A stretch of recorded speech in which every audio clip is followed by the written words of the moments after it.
Ketaksamaan kuadratik. Bentuk graf. Bentuk darat. Bentuk darat. Dekat depan positif, jadi lukis senyuman. Shing. Guna kalkulator. 1, 1. 3, 3. Negatif 4, negatif 4. Simpan. Jawapan kita ialah X sama dengan 1 dan X negatif 4. Swing.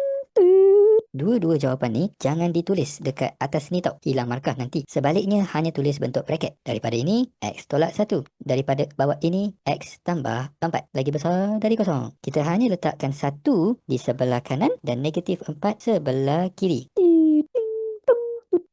Yang lain padam. Dekat mana kawasan yang kita akan pilih? Lihat dekat sini, letak 2 biji mata. Ini muka orang marah. Orang marah biasanya berlaku kalau duduk dekat darat.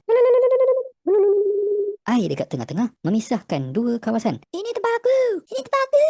Manusia akan bergaduh bila duduk dekat darat. Kawasan yang kita nak ialah di sebelah kanan kepada 1. Cara kita tulis, X mesti ditulis terlebih dahulu. X lagi besar daripada 1. Kalau keliru, tengok simbol ni. Ni sama dengan tu. Manakala sebelah kiri, ke arah kiri daripada negatif 4. X mesti tulis terlebih dahulu, kurang daripada negatif 4. Kalau keliru, tengok simbol ni. Tengah-tengah tulis OR atau koma. Kalau soalan ada simbol garis dekat bawah, maka setiap satunya ada garis dekat bawah. Sudah anda faham? Sila komen.